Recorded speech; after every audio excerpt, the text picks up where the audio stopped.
Hey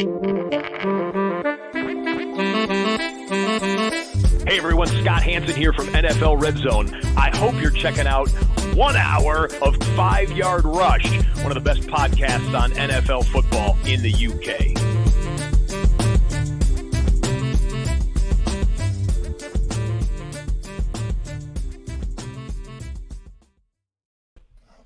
Good evening, Rush Nation. It's weird doing this on a Wednesday. We normally do this on a Monday.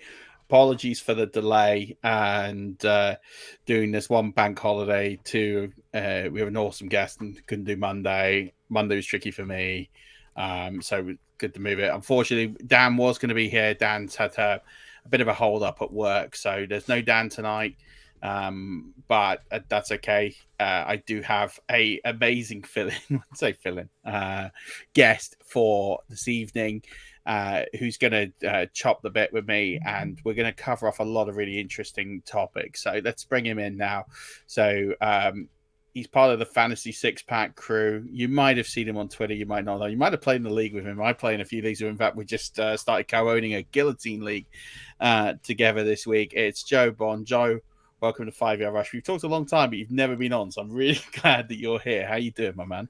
Hey, yeah, man. Thanks for having me. Yeah, we have talked a long time. Like you said, we're in that league now. Thankfully, I've got you helping me out because it's my first time in one of those, and they are a different beast for sure. But glad to be here, man.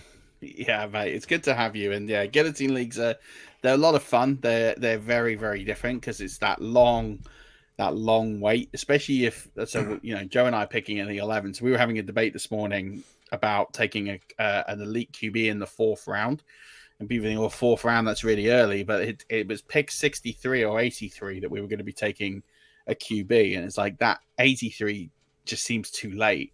If there's a run on, you miss your guys, you're really stuck, and if you don't get a good one there in a Guillotine League and you're out week 1, you're kind of stuck. So it's a difficult spot, and that's where you got to think a bit differently in a Guillotine League, because it's not just even getting your guys. It's 18-team league. It's if you don't get it right, you're out week 1. Right. Yeah, we've been looking at like the first 3 or 4 weeks of the schedule and be like, this guy has a really nice schedule for the first 4 weeks. It'll let us survive a little bit longer. And that's it. It's crazy. You can't look beyond that. You want to keep like an eye on the playoffs, but it is a tricky one. And if you're interested in playing a Guillotine League, I did write a guide. It's on Fantasy Pros. I think it's part of their draft kit. You can find it on there, and I'll reshare a link out.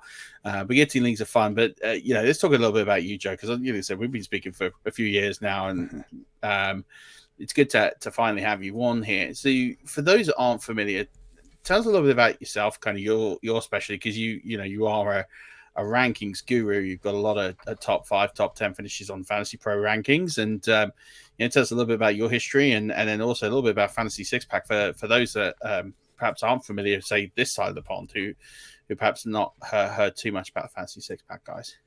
Yeah. So again, Joe Bond. I've been doing this since 2010, I guess. So running my own site.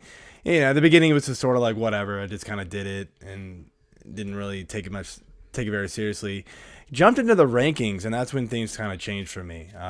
Got into the Fantasy Pros rankings widget and things like that, and had some success with it early, not as well as recently, but where I had the top 5 finishes 2 years in a row. But yeah, I mean, things are growing. So, the site, fantasy6pack.net, we do fantasy football, obviously. We do baseball, we do hockey, we do basketball, we do golf, we do DFS, we do betting, we do tennis. We do a lot of stuff. So, the idea of it was 6-pack of sports.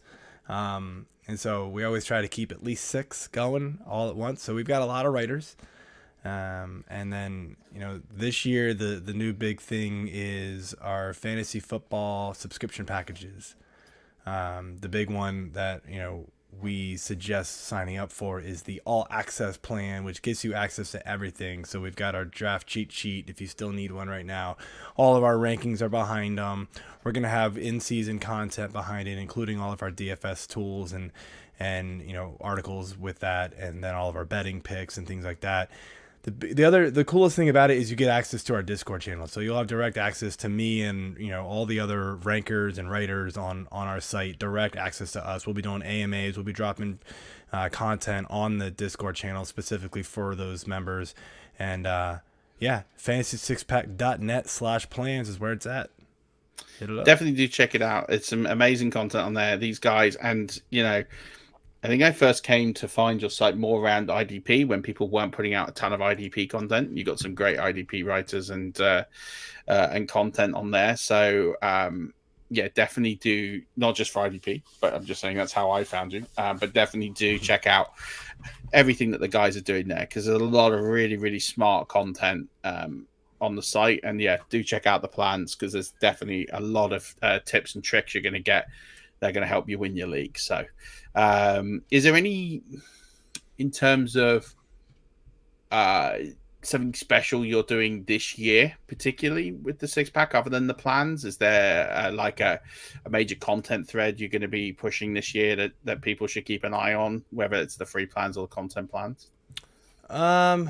Nothing truly new this year. I mean, we're bringing back our depth charts, which we dropped last year. The guy who did them couldn't take the time to fill them out last year, but we're bringing those back, and those have a fantasy spin on them. So it's not your typical like first team, second team, third team NFL depth chart. It's like your starter or your running back committee 1A 1B, and then you're like your third down back, your actual handcuff type of back. So it's like a fantasy football depth chart, not a NFL team depth chart. So that's kind of cool. We do have our dynasty trade analyzer. It's not a tool. It's just like a trade calculator. No, sorry. It's just like a table that gives you values. That's going to get updated at least once a month, probably more. But the big update will be monthly, and then like obviously if injuries happen, we'll jump in and fill it in, update it from there. But the big thing is just, we're the weekly rankings. We've got a DFS stack tool. We've got a DFS projection tool that we push out. Those were pretty new last year, so really hoping to get some more eyes on those this season as well. Awesome. That's really cool. Good to hear. And like I said, do check out everything over there at Fantasy 6-Pack. And, if you want to engage with Joe and perhaps ask a few questions before you want to sub, details are just here, and I'll put them in the link as well. And I'll put a link to the pages. But definitely do go check out the content. I said it's not just Joe. There's a great team of writers over there. Some really, really smart guys who consistently finishing top of the rankings, or near the top of the rankings in the Fantasy Pros contest, and you can see all the finishes they've had, because there's a lot of Fantasy Pros branding on your site from all the top finishes you've had. So definitely do go check it out. In terms of tonight's show, so most drafts would have happened. A few people will be drafting this weekend. I feel like if you haven't got a draft plan now and you haven't bought the Fantasy Football Playbook, it is on Amazon. It's on sale, by the way. It's £12.49. You should definitely buy a copy of that. But if you haven't got a plan, I feel like, you might have missed the boat. Or maybe you're going to cram at the weekend, and that's fine. We've got some great content that you can go and listen to. We just did all the positional reviews, so definitely go check this out. I think this is the part of the season that, for me, I, as a fantasy football degenerate, and you as well, Joe, I feel that this is the part of the season where if you didn't draft as well as you could have done, you maybe made a few mistakes. You took Clyde Marlon Mack, for example. This is the stage where you can get a leg up on everybody and do some correction, some course correction between now and next Thursday before people catch up, where you can get a bit of a jump in your leagues and you can start to get yourself not necessarily on the right path, but you can definitely start to get a leg up on a few folks. And so we're going to share some fantasy tips and tricks that we've done over the years for stuff that you should be doing between now and week one for your rosters, whether that's just doing a comprehensive review, seeing what other people's are, lining up trades, potential waiver wire players to keep an eye on. But just as well, we'll start to think about some in-season strategy, early in-season stuff that, again, if you didn't execute the draft the way you wanted to, or if you smashed your draft and you're in a really good position, some things you can do. So with that in mind, Joe, we've all done it. We've all probably done it this season. We've walked away from a draft thinking, look at that team now that I drafted in June. I'm thinking, oh, I don't love that team. What are some of the things, if you're in that situation now, week and a day to go, that you would be considering, and what's your thought process now to the types of things you would do to course correct that team? And appreciate it's going to be different per situation. Depends on the type of team we're looking at. But if you say you're not happy with a number of players on that team, there could be some injuries, some pup news, could be anything. What are some of the things that you would be doing now to try and course correct that team so that you don't lose 3, 4, 5 games early on in the season and be out of playoff hunt? I think number one would be maybe trade some of these guys that are getting a lot of helium right now, like a lot of hype that maybe don't deserve it. You're getting these guys that are getting a lot of hype because, oh man, this team cut running back A, and so this guy's going to be awesome. And like, he's getting like bumped up the list a lot to where, a week ago we were like, I'm not so sure about this guy. And so if a guy is getting a lot of hype and you can get a much better drafted player for him, 100% I would do it. Now, the league might be too savvy for that, but I'm kind of looking at like the Damian Pierces right now, right? I mean, it's like I'm all in on him too at this point. Not all in, but like, look, I'll take a chance on him. But I've seen his ADP just absolutely get out of control at this point. Exploded, isn't it? People are going crazy for him, and like maybe they're right. Hard to believe that a running back on a really bad team, by the way, is going to do very well when he was a 4th round draft pick. Yeah. He just had no competition on that team. I mean, that's really what he looked good, fine, but I'm a little hesitant. If somebody wants to trade you a more trustworthy running back, or if you are, if you drafted him late or picked him up off waivers in between now and your draft, and you're just sitting on him as like an extra luxury piece at this point, and you need a receiver, go get that receiver, right? Do what you need to do to build up your team and make up for any inefficiencies. Yeah, I completely agree with you. I think there's some great candidates that people would have drafted very late. Damian Pierce, Isaiah Pacheco. These are the types of players that right now I'd be cashing those chips in if you can. I'm thinking of, there's definitely a few receivers out there. People will want to get a little bit in on the Laviska Shenault. I hope you haven't drafted Laviska Shenault, by the way, because that's where you went wrong. Like if you've already, unless you're in a deep league or a dynasty league, if you drafted in a 12-team, 16-round redraft and you drafted Laviska Shenault, I can't help you. Like you're not beyond help, but you kind of already steered off the course. But let's say you're in a deep league, Laviska Shenault, someone loves him somewhere and is going to be excited that he's ended up in Carolina. I don't know why, but someone will find a buyer, sell him, get something for him. But I definitely think you're right. I think if you've got those players on your roster that have had significant ADP bumps, I'm all for trading them and trying to get what you can. I would think as well, if you look at your team now and you think, even if you don't have those players, if you look at your team now and you think it's massively arrowed down in the last few weeks, let's say, for example, Brian Robinson, unfortunate what happened to him, but at the end of the day, the situation is the situation. If you have players that perhaps have been cut, or players that just haven't had the opportunities you would expect, or players coming into the season with injuries, maybe like a J.K. Dobbins who might miss week 1, and you're in that kind of situation, Michael Gallup who might miss week 1, and you have too many of those sorts of players to where you're going to struggle. I think you've got to trade your biggest asset, whether that's top of the board, Jonathan Taylor, Christian McCaffrey, or whether that's a top wide receiver. I think you've got to think about trading. If your team has 1 or 2 stars and just a load of average players, you're better off trading those players now, especially if they've held ADP. So Jonathan Taylor, Christian McCaffrey, Cooper Kupp, these players who are still pinnacle players before anything has happened.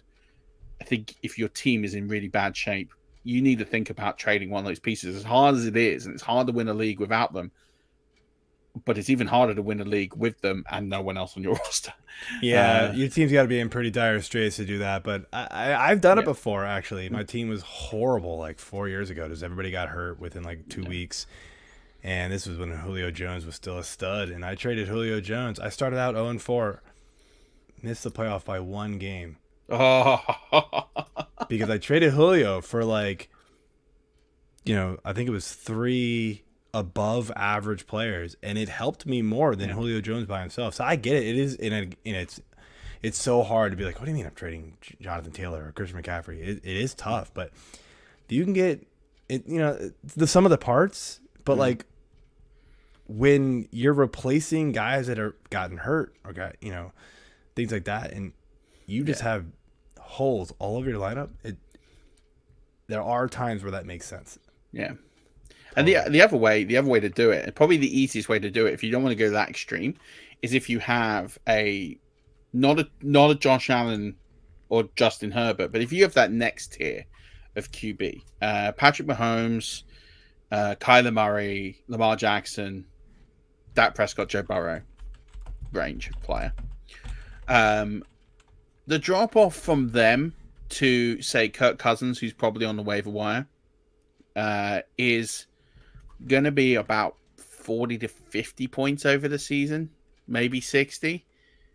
If you can get a really good trade where you can pick up Cousins and start him, and then pick up players that are going to bridge that gap over the season. So if you're stuck at running back and you can trade Patrick Mahomes for a good level RB2 and a good level wide receiver 2, they're going to more than bridge the 60-point trade. So, that's the sort of thing. There's a few, you don't necessarily have to trade your absolute stud. It's maybe you trade your elite quarterback, take the trade down to someone like Cousins, Derek Carr, even Tua. And again, we're talking mostly one QB, right? Because in a 2 QB league, these players won't be available. But those players will probably be available on your waiver wire. If you can pick up one of those guys and trade off especially someone like Mahomes, who I think is for me, his value is always at the start of the season higher than what it will be at the end of the season. It's a guy back-to-back RB4 finishes. He goes off the board traditionally, quarterback 2, quarterback 3. So he's already higher than where he has been finishing the last couple of seasons. I get it, former MVP, Super Bowl winner. We know he's arguably the best quarterback in football, but perennially with these last couple of finishes, diminished weapons. He could finish potentially lower this year. These are the sorts of things I think if I had Patrick Mahomes on my team and I was thinking, I don't have a good RB2 or a good wide receiver 2 right now, and I can find someone who's willing to trade both those pieces for me, I'm doing it. Because I think sum of all parts is greater than the whole. And I think that's what you could potentially be doing if you can get yourself a couple of players that way. So if you don't want to trade Jonathan Taylor or Christian McCaffrey, maybe trading one of those elite quarterbacks, taking the trade down to a late round QB and trying to pick up some additional pieces. Yeah, I mean, we've seen it time and time again, right? You've got to do it right, but you can stream quarterbacks, right? Mm-hmm. And do very, very well in your league, if not win it. I've done it. I didn't hit on my QB1, and I just start picking up the Cousins one week, and then I go back and pick I don't even know. One year I won it with Jameis Winston. I mean, the year he went 30 for 30, 30 interceptions, 30 touchdowns. But, he was just chucking the ball down the field. So why not, right? And so, look, you're going to have weeks where Carson Wentz does well. You've just got to play it right. So, but I like Cousins this year, and I think he's always underrated. He's not sexy. He's not, he's not going to boom most games. Dude finished QB 11 2 years in a row. So yeah, if he's sitting out there and you've got one of these top guys and you reached for him early and you're kind of paying the consequences, in other positions, yeah, that's a great piece of advice. I like that. Yeah, I would do that more than trade JT than 100%. So would I. But you don't want to start with the headline because otherwise, yeah. I just think there's a few different ways to skin the cat. But I think what you've got to do is you've got to think about the roster you have. And more importantly, you've got to look at who potentially you're playing in the league in those first couple of weeks. Because the other point of this is if you're playing against potentially the 2 or 3 strongest rosters in the league in the opening weeks, you might be better off just going 0-2, 0-3. I know that sounds really ridiculous, but you could make these big roster moves waiting for some injury players to come back and still lose. And that's the other thing you got to weigh up is what is the likelihood of, if you made these trades, are those differentials going to be enough to get you competitive in the first couple of weeks? Or are you playing potentially the 2 strongest rosters in the league, in which case maybe you just sit and wait the first 2 weeks, you take your medicine, you go 0-2, you play the waiver wire, you see who gets hurt week 1, and you go that way. I think the key you've got to do is you've got to evaluate everything. You've got to evaluate everyone's roster in the league. I've always recommended a notebook. I have a notebook of every league and think about notations of who I'm playing, especially the leagues I really care about. There might be a few leagues I don't do that in because it's quite a lot, but especially the home leagues and the ones that get very personal, I do. And think about where I roughly evaluate myself. And if I think, my roster's in decent shape, I don't need to do too much, then maybe I'll just play the wire and see how I get on, let the first couple of weeks shake themselves out and don't panic. If I'm in a position where my roster's really bad, but I have some winnable games early, I'm making the moves. Because I think if you can turn 0-2 into 2-0 with a couple of smart roster moves and trades, you've got to consider doing that. Because it's so much easier. As you said, you made roster moves. You probably did it a week too late. If you'd made that roster move for Julio 1 week earlier, you could have got that extra win stuck in the playoffs. But if you're playing the strongest teams in your league in the first couple of weeks, maybe you just eat the losses, play the waiver wire, spend your fab if you're in a fab league. Or the other advantage to this is if you're not in a fab league and you're in a traditional waiver claim league and you're playing the 2 strongest leagues, maybe losing the first couple of weeks, considering what we've seen the last few years with players that go down very early, is almost advantageous. And I'm not saying you should deliberately tank and lose games because it's harder to come back. Yes. But if you make roster moves and it's not going to help you win, maybe you just sit and eat it, see who comes on the waiver wire, try and see if you get lucky with, last season. Patterson, right? I mean, Patterson, Elijah Mitchell. James Robinson 2 years ago. Yeah. I mean, Philip Lindsay before that. Crazy. There's some players that will come up and will definitely help you in week 1 and week 2. So, evaluate where you think you're going to be. Evaluate if you think you can get a win. And again, I think if you're in a situation where you can turn 0-2, 0-3 into 1-2, 2-1, I think you've got to make the moves. If you don't, and you think you're going to be 0-2, 0-3 regardless, you just eat it and just see you get on. Unless those injuries are more longer term and you're really struggling. So that's the first thing I would say. In terms of for you, what are you looking for, Joe, now in the final week? So we've had the roster cuts. Yes, we're going to get some news of players like Sony Michel going to the Chargers, and people will get overexcited and spend fab on him. And good luck to anyone who wants to do that. Like, go nuts. And then you're going to have other players not necessarily. But essentially, we're not going to see a lot of big headline player movement that's going to really swing the needle in the next few days. Maybe on the defensive side of the ball, you'll see a bit more than, I'd say, the offensive side of the ball. But for fantasy football, I don't think you're going to see a lot. So what are you looking for in the final, this sort of week now for news, whether it's coaching news or play news? You're looking at depth charts. What are you kind of really focusing on now to make sure you've got all the information for week 1? I think it's kind of like you and I were talking about before the show. We were kind of like tweaking our rankings a little bit before the show. Sony Michel finally just signed, right? And kind of knew that was coming with the Chargers, but it wasn't official.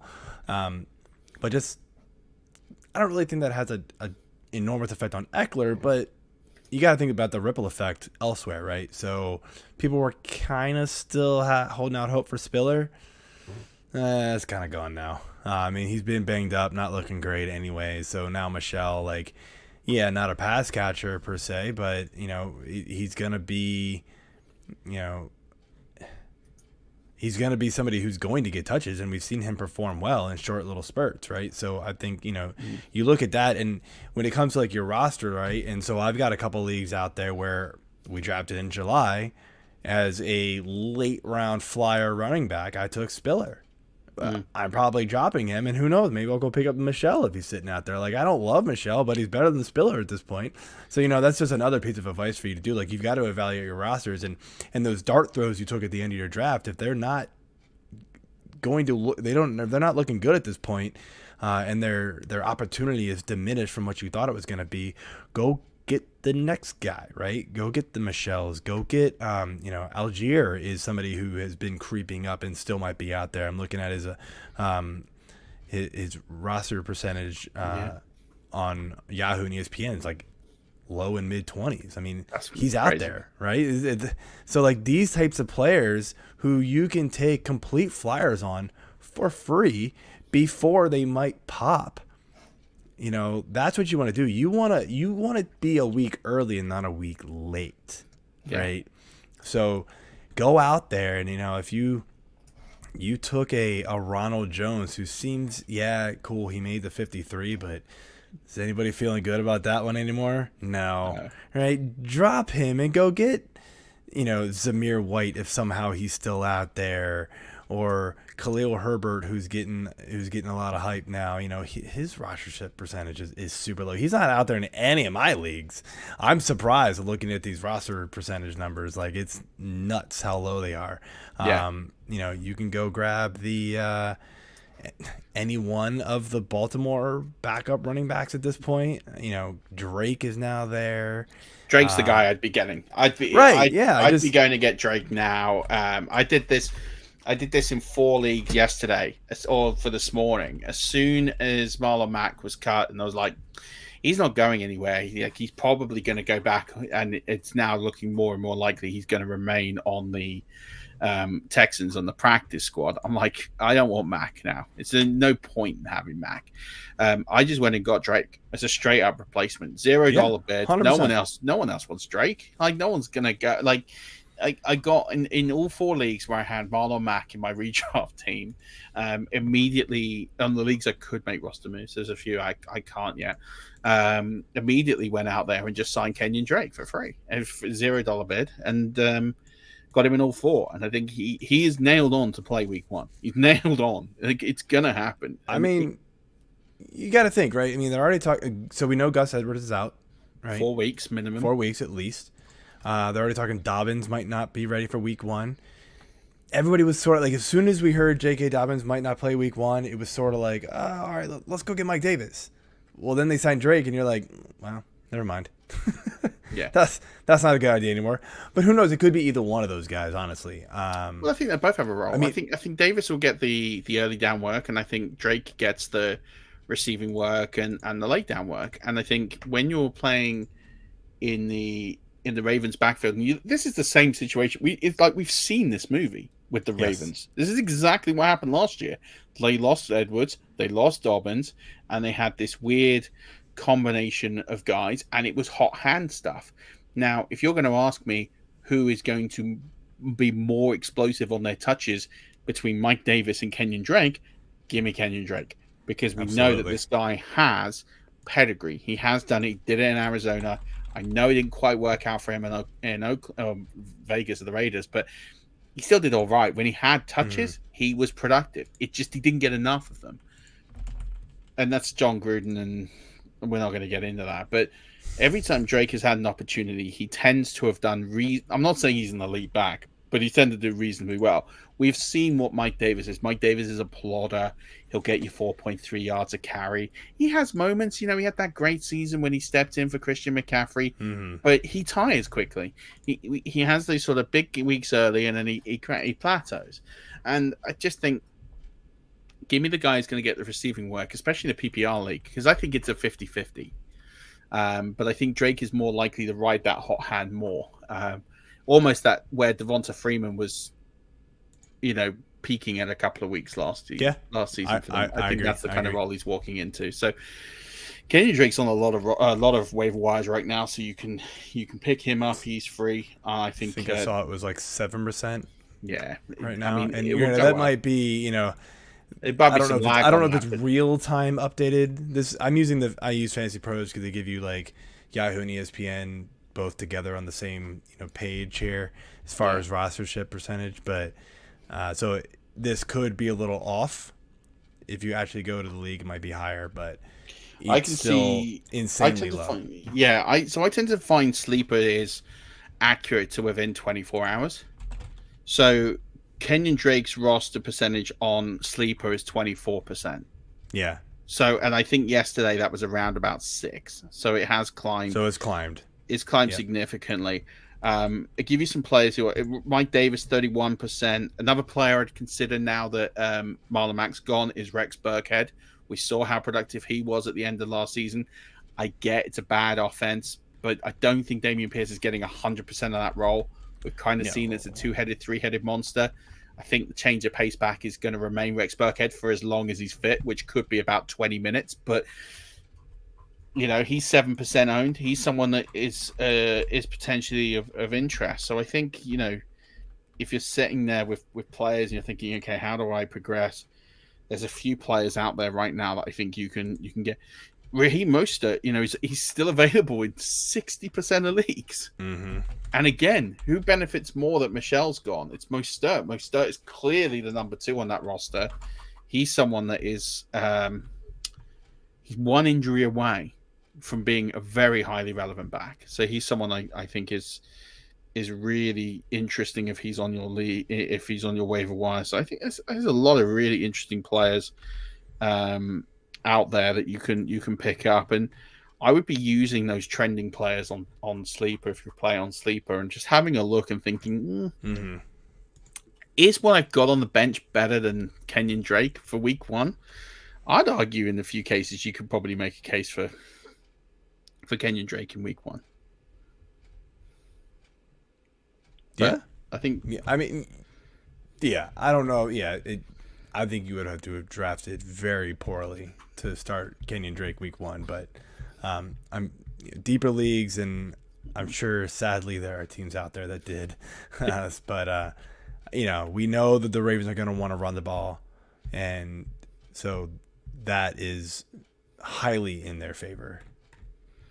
Yeah, 100%. I think there's some interesting plays that you can make here, and I think the point we're trying to make is that your roster should have a couple of spots there that are fluid. That you should have guys, unless you've got a stacked roster and you drafted like a god. Which fair play if you did that.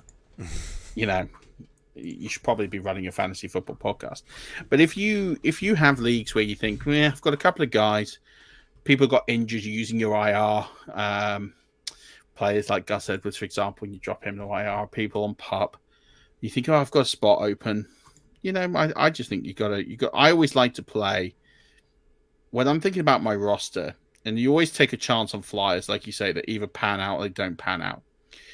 I'm looking at my rosters and thinking, I've got a lot of players, especially in deeper leagues, as you say, where you're going 19, 20 plus rounds, and you're thinking, I've got a roster decision between Mike Davis or Rashad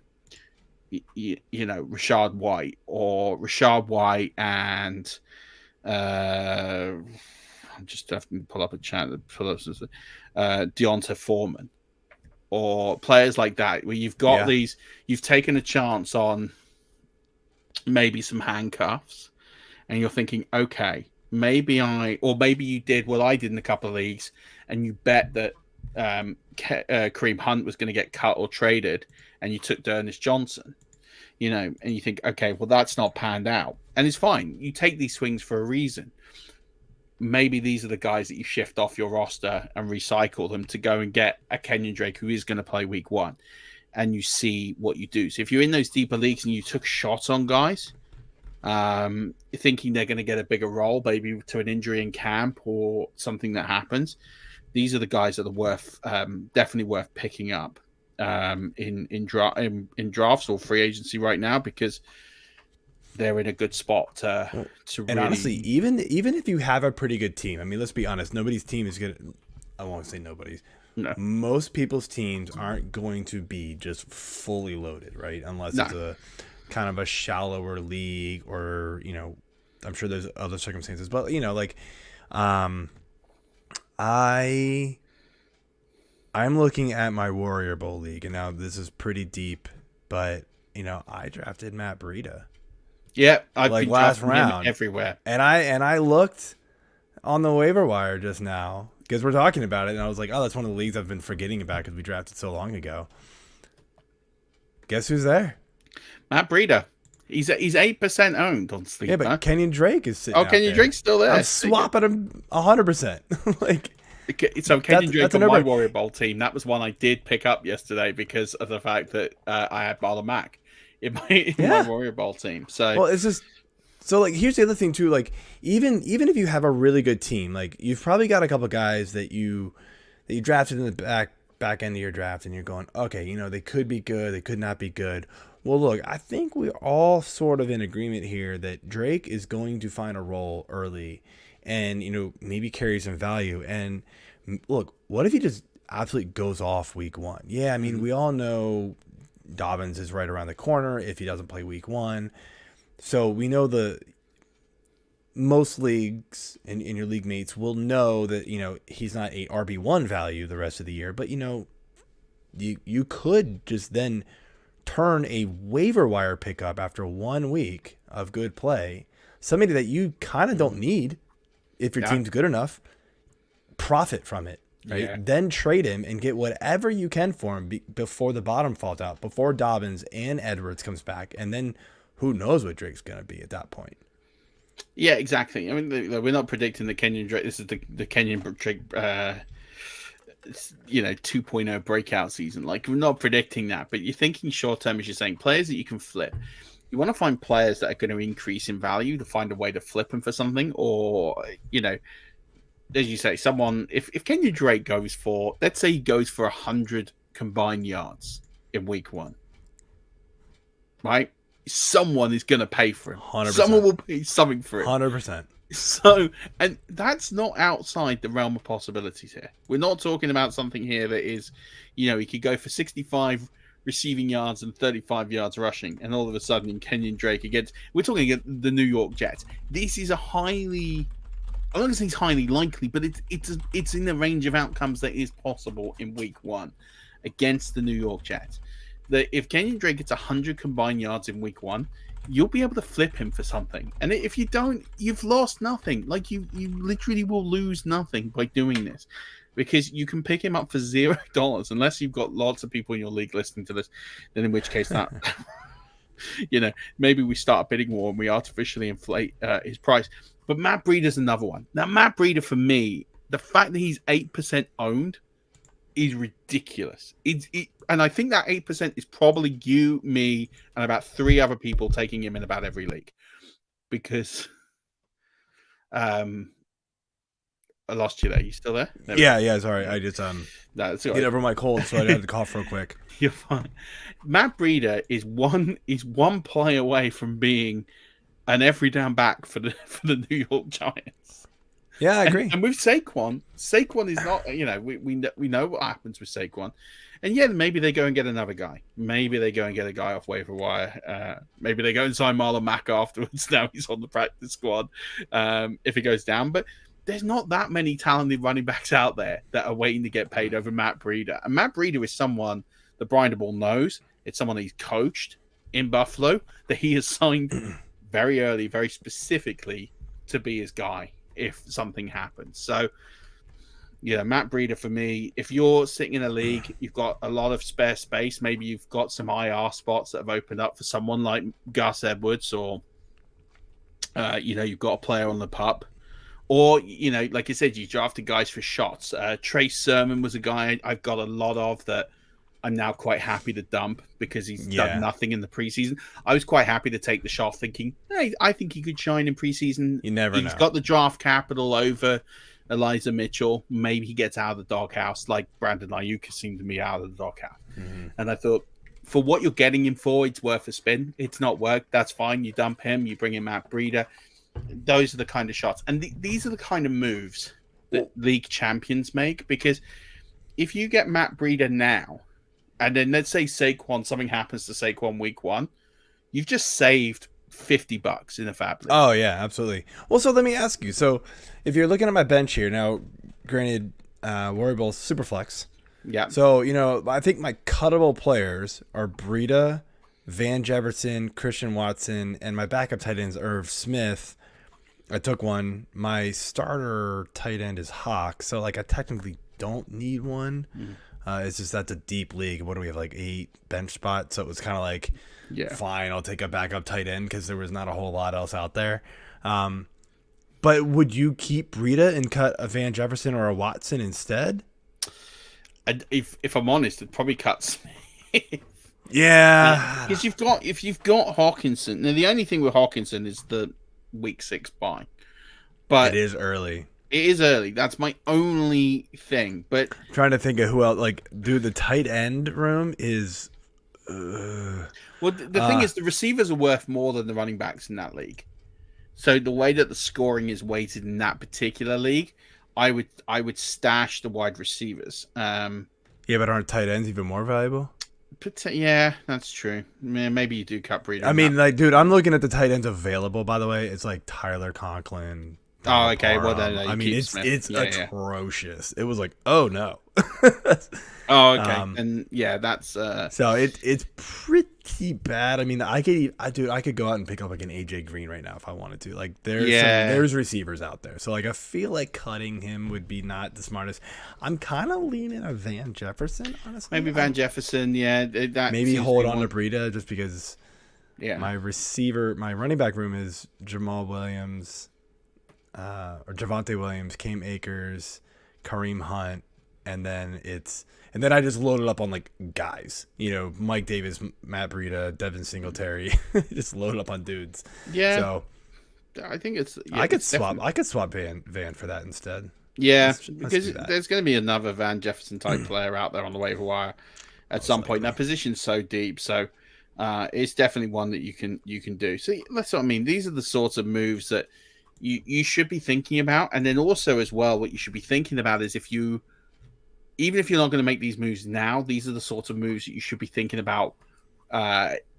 Maybe at kickoff, maybe before Sunday Night Football. Yes. Again, if you're thinking about players who could all of a sudden, you can't predict the future, but we know that a big time running back is not a likelihood. I don't want to say that, it's harsh. There's a chance that a decent tier 1 running back gets injured on the opening weekend of the NFL season, because that's what's happened in the previous 2 or 3 seasons. And if it's not one that's got a premier running or handcuff, I'm thinking right now, Miles Sanders, if he goes down, Boston Scott is going to be someone who's going to pick up a lot of work. Matt Breida, we've talked about. We're talking about maybe someone like Jeff Wilson if Elijah Mitchell goes down, because I don't think it's going to be Sermon after what we've seen. Those kind of situations are, Keyshawn Vaughn if Fournette goes down, because it's not going to be White. White's going to have a very defined role in this offense. White is not the handcuff to Fournette. It's Keyshawn Vaughn is going to be the handcuff. Maybe they divvy that role up between the 2 players. Yeah, I mean, I don't think Vaughn is taking Fournette's role 100%. Not entirely. It will shift over to Wade a little bit. He'll get a 60-40 split of it. He'll get the groundwork, and Rachaad White will get the receiving work. But you're still getting 60%. And Keyshawn Vaughn is undrafted. We're talking a guy with an ADP over 200. These are the sorts of players that if I'm not going to take now, these are the guys I've got starred in a queue. Literally before week 1 kicks off, if I've got an injury that happens over the next week, if I've got something that happens or progresses over the next few days, there's a week 1 injury, there's someone who gets magically cut, or there's someone that goes on to the PUP, or someone who tests positive for COVID, goes on the COVID list, that is still a thing in some states, and you have to move one of those players to IR. I always like to have a short list of about 10 guys who I can just add at the last minute. Before a game kicks off, even if I don't think they're going to have an impact, just because I think if something happened and they went up in value, or in week 1, if something happened that increased their value due to a situational aspect. Yeah, I mean, it's not even just that. So one of the guys who writes for our site and it does very well, especially in the draft rankings of Fantasy Pros, Richard Seville. I mentioned him to you because he's a fellow UK guy. He is notorious for like stashing players. Like he'll go into his week and be like, these guys are kind of ho hum, they're replaceable. I'm gonna go pick up a bunch of like, stash guys. Maybe one or two every week, just flip-flop them every week and see who hits, right? And he'll hit on like 2 or 3 of them every season, and he wins our fantasy six-pack league way far too often, and it pisses me off because you go to the waiver wire the next week and you're like, where is, I don't know, think of somebody who like started playing really well last year in like the middle of the season, right? And you're like, where is so-and-so? And you're like, Richard already has him? When the hell? You go back, you're like, he picked him up 2 weeks ago. Why? But he's just like, you got to think about that kind of stuff. And that is something we're going to do. So we picked up Herms. I don't know if you know. Yeah, I love Herms. So we picked up Herms for our site this year. He's bringing it over his podcast, YouTube channel.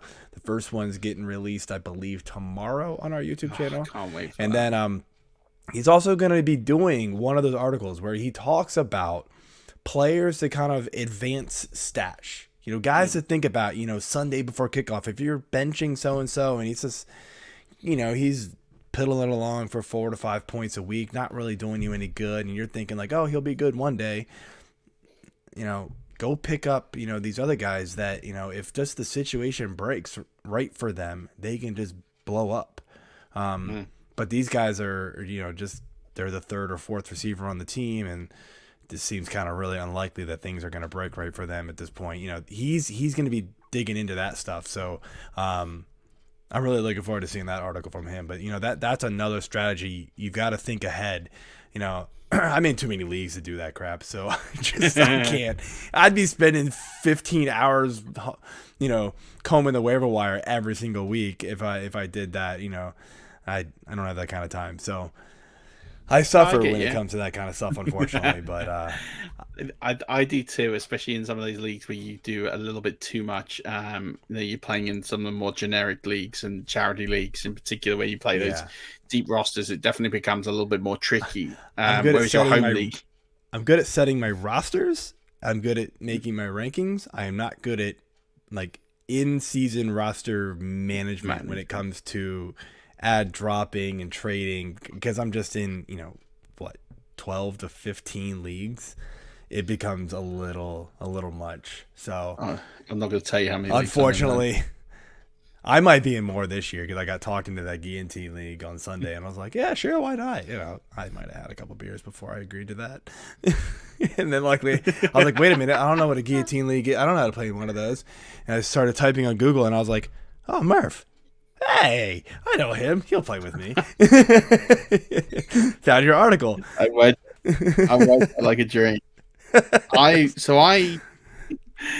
I have another league as a result. I do have, and this brings me. You brought me on a really nice topic here, which is about in-season roster management. I wrote a section in the fantasy football playbook around this. And in particular, I think there's certain weeks that you've got to think about your roster, right? You've got to think about how you manage your roster. And I kind of break it into chunks in the season. I'm not going to give it all away. But in terms of, I think about my experiences.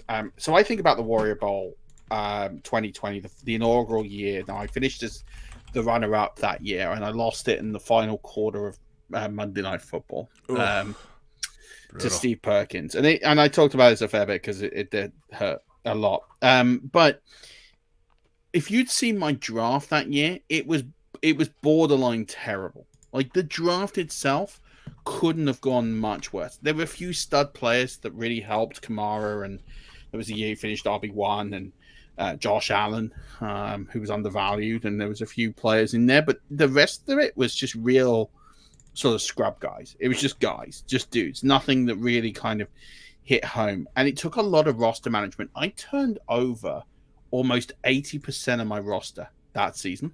Wow. From what was drafted to what it finished with.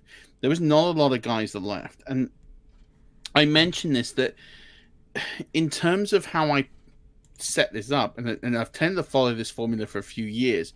I'm thinking about breaking it into chunks, and it's these chunks that I think are really, really important. So weeks 1 to 4, I'm attacking as many handcuffs as possible that aren't mine. So we've talked about that, players like Breida. I'm trying to get those players, but at the same point, I'm not trying to get too many. So I'm not drafting the elite handcuffs here. Now, if you've got players like Alexander Mattison, for example, Mattison's ownership handcuff anymore.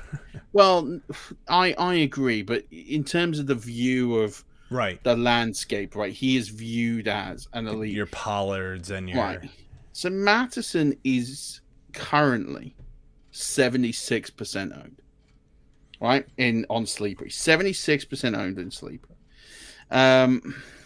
I just don't agree with that. Like, in terms of, I get it why he's owned, because we're talking about picking up guys like Matt Breida, right? His ownership will drop by about 20 to 30 points by week 5.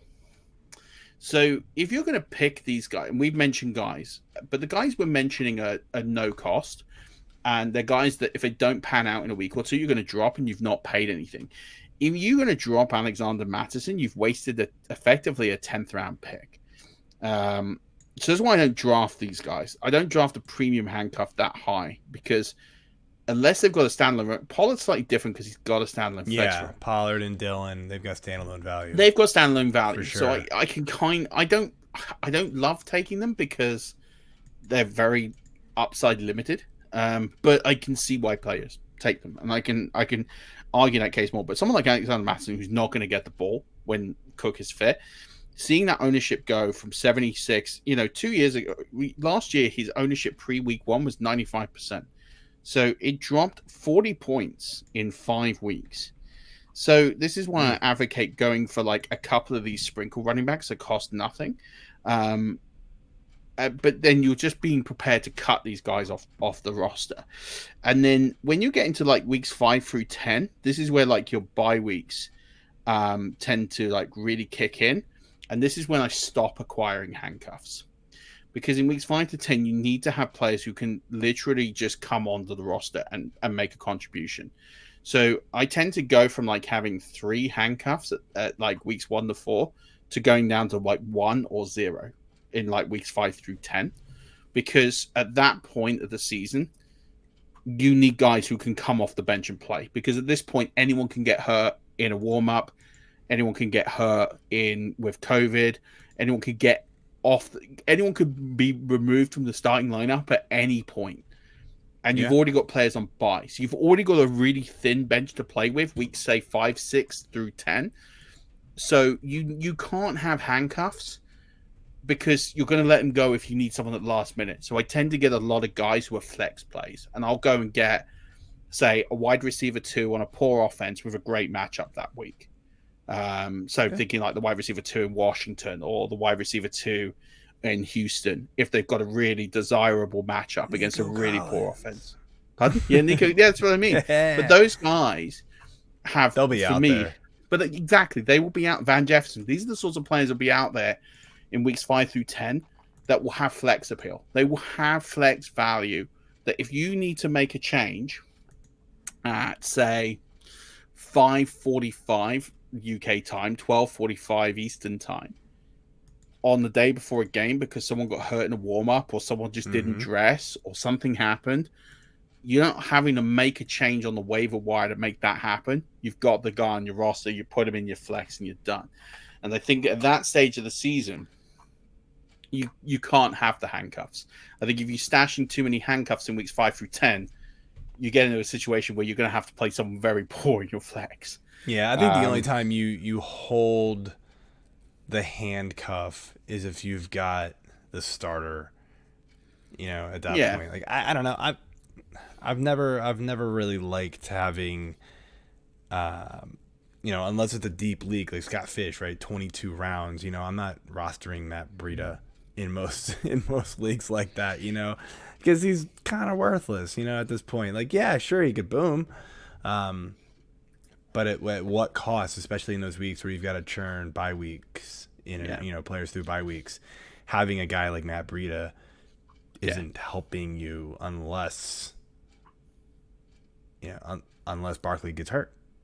Yeah, which is why I think, weeks 1 to 4, weeks 1 to 5, where there are no bye weeks, you can be a little bit more proactive in picking up handcuffs because you haven't got the bye weeks to worry about. As soon as the bye weeks kick in, I think that's when you've got to think, I need to get these guys off my roster and cut them. And sometimes it's painful. Sometimes you cut a guy, then the opportunity comes up and you've let go a guy who you had. And it happens, but it doesn't happen that often. I tell you when I get really aggressive on waiver wire handcuffs again, and it's weeks 11 through 14. Playoff because times. Before the playoffs, getting ready, gearing up for it. Because at that stage of the season, especially you're talking about the teams with the later buys, when those running backs have been run hard for 10 weeks, those injuries start to occur and usage starts to drop off. I think, for example, you look at Najee Harris's usage from weeks 1 through 9, and then you look at it through 10 through 17, and they're like looking at two different players because he was on for record usage and then it dropped off a tail. The same goes with quite a number of players, but also injuries started to occur. Aaron Jones got injured that time of year last year. I aggressively told people to pick up Rashard Penny because he was a premium handcuff out there, and we know what happens with running backs. And then he went off, and the opportunity presented itself. And 11 to 14 for me is that time to get really aggressive with handcuffs again, because if you can get yourself, and it happens every single year. Rashard Penny last year. I think back a couple of years ago when Kareem Hunt got cut from the Chiefs for what he did for his indiscretion with his lady in the elevator, with violent conduct or whatever it was. And so Damian Williams became a league winner. We think about what happened with CJ Anderson and Todd Gurley. These guys, there's always someone every single year in that 11 to 14 week schedule that emerges to the top of the pack and then becomes a league winner. Now, I'm not going to guarantee that you and I or the fantasy industry is going to pick that league winner every single year, but it can be done. And if you can have those guys on your roster prior to something happening, like Rashard Penny last year, I think I said it on the podcast. I definitely said it on the Patreon cast, because a few of the patrons said, "Oh my God, you told me to pick up Rashard Penny, and now he's the lead back." And that happens. 11 to 14 is when you're more likely to see those injury spikes, especially in running backs, if you look historically, and opportunities start to occur. And then they need that week or two to get going, and then they explode for the fantasy playoffs. And you do not want your opponents in the playoffs to be getting those players. So I've got a list here of players who won leagues that shouldn't have even been rostered. CJ Anderson, Damian Williams had talked about, Raheem Mostert a couple of years ago, Rashard Penny last year. These are all players who, if you pick them up in weeks 11 through 14, you won a league because of those players. And that's, you've got to throw the bullets out there. And at that point, most of your players would have either gone through the bye. I know week 14 is a pretty nasty bye, but if you've got a team that's contending, let's say you've already racked up 7-8 wins, and week 14 is not going to matter to you, you're not playing for a bye, or you're going to make the playoffs or whatever, you can really just take a punt and just get a load of these guys on your roster and just see what happens. Because that could be the difference between you winning a championship or not. So it depends on where you are and you might not be able to do it, right? Because every win might be really, really critical, and you might need to have every bench spot available. But if you have an opportunity to pick up these guys, I think it's an absolutely crucial part of strategy. And this is the part that this is where good players win fantasy leagues. It's stuff like this. It's very rare that you'll win your league at the draft. It's the in-season roster management and doing these sorts of things. are the parts that turn good to great. I mean, you must have some. What are some of the strategies? So one more thing at the end of the season, right? You know, like if you know you're going in, if you play in a league with defenses, and I know it sounds crazy, look ahead at the schedule, right? If you know, like, look, you probably walked into the play, you know, you go into your fantasy playoffs, you might be thinking, you know, I've got the Ravens, they're good. But what if they're playing Kansas City, Tampa Bay, and the Bills in the playoffs? You really want to risk that and get 2 points from your defense every week? Go out and pick some of these scrub defenses that are playing Jacksonville, Seattle. You know, you can rack up points, or go find, you know, somebody 100%. Who's got their backup quarterback playing, you know, next week. You could also pick up an extra defense a week ahead, because I'm telling you, in the playoffs, streaming defenses is the way to go. But you can be 1 week ahead, have 2 defenses on your team, one for week 15, one for week 16. Once the 15 week is done, go get 17s. Just be ready. I do it all the time, 100%. And I'll rack up like 15 to 20 points on my defense almost every week in the playoffs because of it. So yeah, I mean, kind of agree. To your point of stashing backups, stashing handcuffs, stash your defenses if you've got enough roster spots, because again, your bench doesn't matter at that point. Your bench is just there. Like, it's just there to hold roster, hold guys. Like, yeah, you're not going to drop a very, very good player just so that your opponent can go get him. Of course, I'm not saying that. But we're saying drop these fringe starters that probably really aren't going to make a big difference, and go get guys that, if the worst happens, in your case, they will boom, like a Rashad Penny last year. Or in my case, you're stashing your defenses and looking at opponents played for the next few weeks and thinking, okay, I can do this. And, you know, me and AJ on my podcast, we always do this in like week 13 of every season. We're like, okay, who are the defenses you want to start looking at stashing for your playoffs? And it works every year. So it does. Like, me and AJ got into a playoff match one year, and we were in the finals, and we were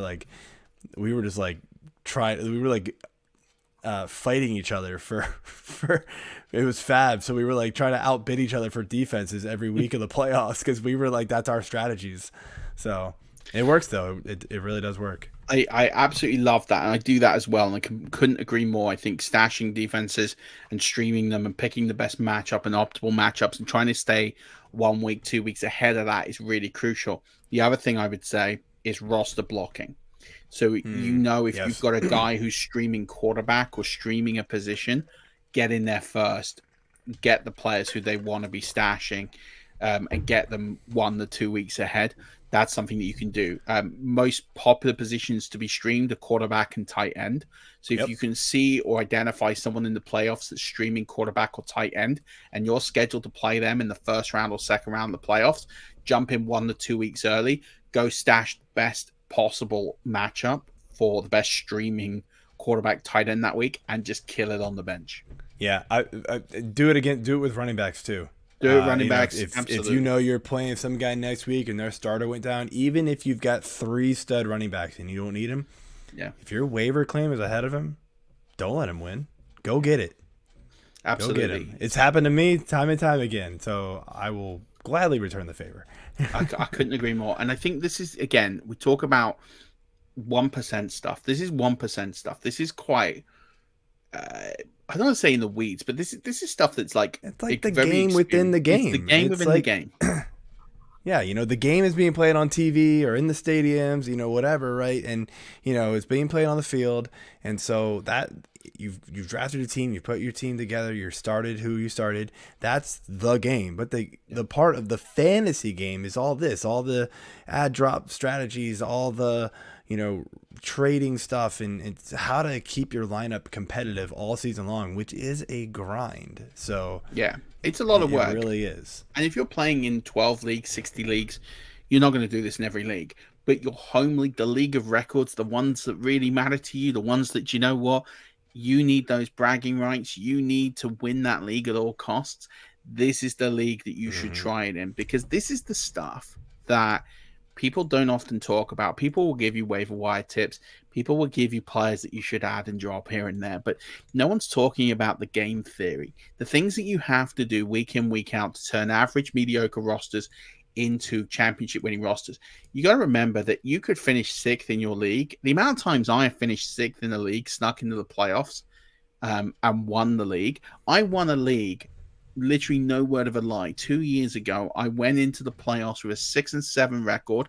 I got in on points scored. I literally got in by 19 points scored over the opponent. So I got in 19 points scored, 6-7 record, won the playoffs. And and literally, like, everyone's like, you snuck in with a losing record. I got in. It doesn't matter how you get it. Once you're in the playoffs, it doesn't matter how you get in. It's all about you being there and maximizing the opportunity. And sometimes when you're that team that doesn't have quite the juggernaut roster as like the first and second team, you've been making moves. You've been scratching and clawing to get there. So you might be making a late run. You've got some of those diamonds in the rough that kind of are showing up late. Dude, it happened. I feel like it was like whenever Odell, like, I think it was his rookie year, whatever year that was, the guy who finished sixth, I think, snatched Odell off the waiver wire because he was like a nobody that year. And it wasn't a nobody, but like he wasn't that great, right? And then all of a sudden it was just like, he got Odell and he just blew the top over everybody. He just crushed. Yeah. And so that's what it was. And again, you would have had this with players like Justin Jefferson this rookie year. He was available on waiver wires week 4, week 5, and if you took a flyer on him, that worked out really well for you. Austin Eckler, these are the sorts of players that end up becoming studs that were free during the season. They do happen. These players do, and every year there is at least 6 guys who can win you a fantasy football league that were owned or unowned at some point in the season in your league. Absolutely. And it's about identifying who they are. And do you know what? The way you got to view this is, the more times you go into the pool, the more times you're basically drawing a free lottery ticket. You buy a ticket, didn't work, I'll go and get another one. Didn't work, I'll go and get another one. This is the winning lottery ticket. Yeah. Because if you're someone that notoriously just doesn't play your waiver wire, you love your roster, my roster's great, you might not win your league. And you might have the best roster, you might have the best points record in your league. It just takes 1 week for that to not work, and you're out of it. And you could have had a team last year that drafted. You could have had Josh Allen, Jonathan Taylor, you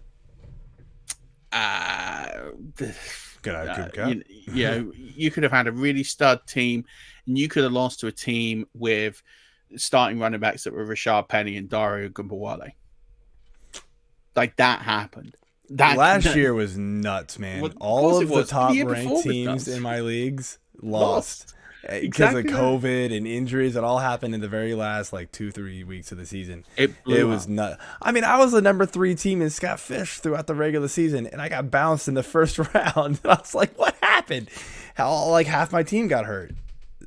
The first week of the playoffs for me, it was nuts, man. Yeah, absolutely. Quick question, then I'm going to let you go. Who is the rookie that isn't getting hyped that you're into? I feel like there's too many people sleeping on Jahan Dotson. I mean, I do like Dotson a lot, actually. He probably would it's hard to say the running backs because everybody's hyped. Anytime a running back even gets one mention on Twitter, it's oh, he's a nice guy. So you can't even say Pacheco anymore, right? That's gone. I'm trying to think. I mean, Pickens is getting a lot of hype right now, so he's probably not one. I do like Dotson though. He's always a guy that he, because of where I live, a lot of Penn State games were on TV, and my wife's a Penn State fan, and so we watched a lot of the games. The separation isn't there, but the dude has an amazing catch radius. He just aggressively goes and gets the ball. The only worry, right, is that offense. Carson Wentz is sort of meh. I mean, I'll tell you, I'm still kind of on the Burks train. I know that his draft capital is probably still relatively high, but there's enough people that are just out on him because of all the camp speak. This guy's too talented to suck this bad, in my opinion. So I'm still going to draft him. maybe slightly earlier than where he's been going in most leagues because he has been falling. So like the negative hype for him is probably why I would say him. But Dotson's a great one. I like that one. I like Dotson. What's Dotson's ownership? I just closed it. Dotson's ownership is 56%. So I don't think we can really call him a sleeper. But he is someone who is, I mean, like for that high in ownership for a rookie, that's quite high. I mean, maybe a Velus that's Jones, more than, only because there's nobody else on. I can't get into that. I'm gonna give you two guys that are less. I want to say less than 10% owned. I'm just gonna check that. Yeah, definitely less than 10% owned. I'm gonna give you two guys. One's 5% owned and one's 6% owned. Wide receiver 5% owned, Kyle Phillips of Tennessee. Now listen, I'm not predicting him to be a wide receiver 1 or even a wide receiver 2. But this guy's going to start for Tennessee, right? They're going to play a lot of 3 wide. He's going to be the wide receiver 3 there. It's not going to be Innsbrucker Keen or whatever his name is. And, Burks is not. I mean, Burks will get there whether he plays week 1, whether he sits out. I'm not really bothered. I put this on Twitter. Justin Jefferson didn't start week 1, and he went on to be a rookie of the year. So I think whether Burks starts week 1 or not doesn't matter. It doesn't matter. They traded AJ Brown away and drafted Burks. Like Burks is going to play whether he starts week 1 or not. It doesn't matter. You're not drafting Jalen Burks to be a star week 1. 100% agree. Don't worry about it. Kyle Phillips is going to play. He's going to play. He's going to get a lot of snaps. Got a great opportunity there. And he's going to be relevant. He's someone that I think, again, he's 95% free in rosters. So he's someone who's a very deep play, but I do think he's going to have relevance. Tight end position, Daniel Bellinger. He's the starter at tight end for the Giants. Now, tough for me to buy rookie tight ends, but yeah. But I'm thinking long-term play. I'm thinking dynasty. Right? Yeah, I don't sitting here thinking he's going to be like an absolute stud, like in year 1. But at the same point, who's catching balls in New York? Kenny Golladay, who goes missing. Kadarius Toney, who gets hurt / isn't really popular with the current regime after they look to maybe take offers and trade him. Sterling Shepard's always hurt. So you got Wan'Dale Robinson in the slot. Yeah. Fine. He's competing with Wan'Dale Robinson, a bunch of guys who don't really do much, and Darius Slayton. And then the backfield, Saquon Barkley. Yeah. Who gets hurt. Like, I'm looking at the guys that he's potentially... So Kadarius Toney, Kenny Golladay, Wan'Dale Robinson, Sterling Shepard. Don't worry about Sterling Shepard. Darius Slayton, David Sills, Richie James. Well, yeah, I'm not worried about them. That's what I mean. There's not that many players on that roster. They're going to get a lot, especially when we're talking red zone. So now we're talking red zone usage. Who's getting the red zone targets there? It's not Golladay. So maybe Toney. Yeah. Robinson's not getting them. I think the problem is Daniel Jones there. I don't love that offense in general, but I got one for you. Alec Pierce for Indianapolis. Oh, I do. I love him a lot. Yeah. He's been like in the industry drafts that I've been in, he's been climbing up the board, but I do see that his roster percentage is pretty low still. As low as I think it's high like 11% right now. So he's a guy who, coming over from Cincinnati, is explosive. All of his player profiler, metrics are in the 90th percentile outside of the agility score. I mean, the dude's an incredible athlete. So he's just a guy who I think, he will probably be the 2 to Pittman. Because we can't trust Campbell anymore, Paris Campbell, as much as we want to. And we like him. It's not happening. It's just not going to happen. So I like him as kind of a guy who's not getting a lot of love outside the industry circles that I've been listening to. I think we've given listeners quite a lot of names here and a lot of people to digest. I think if you're listening to this, probably want to take some notes. But Joe, thank you so much for coming on. I really appreciate it. Tell everyone where they can find you and interact with you on Twitter and the site once more. because you've dropped some great knowledge on the show. I think we've all got a little bit smarter listening to you today. Appreciate it, man. And thanks again for having me on. I had a good time. Again, for everybody listening, Twitter is at F6P_Joe, the number 6, not spelled out. Fantasy6pack.net. That is all spelled out, unfortunately. That is confusing me. We should fix that. But yeah, so again, the big thing this year is we've got our memberships. Sign up for that all access plan where you can get everything that we're going to be offering on the site, as well as the Discord. And that's the big thing. You guys can hit us up directly on Discord. We'll be doing all of our Ask Me Anythings all year long. I'll probably be doing one a week during the season. And yeah, that's, we just want to help you win your leagues as well as we can. Love that. Rush Nation, make sure you go and give Joe a follow. Don't forget, you can still buy the playbook on Amazon. It's like £12.30, I think it is now. So it's quite a significant drop from where it was. So go hit that up if you're in drafts, or even for the in-season management stuff. And some of the stuff I talked about in this show is in that book. So do pick it up for that. We'll be back again next week just to get you ready for week 1. Waiver Wire podcast will start next week as well for week 1.